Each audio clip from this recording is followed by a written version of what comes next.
第30條就有條 Short 向左移啦，咁左移即係短期總供應曲線咧就應該係下降啦，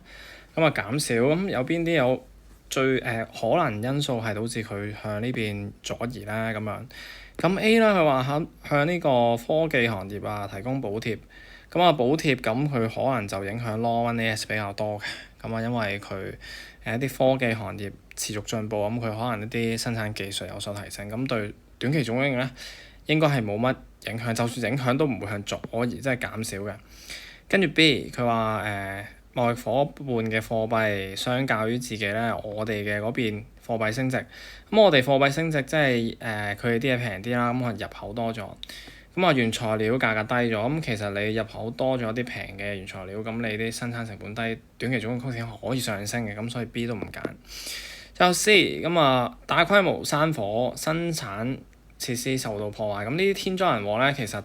短暫性嘅，的確可以將短期總供應向左移嘅。咁 C 應該正確答案啦。咁 D 其實呢啲貨幣供應呢啲影響 AD 比較明顯，咁唔會影響短期總供應㗎啦。咁所以 C 就係一個可能嘅原因。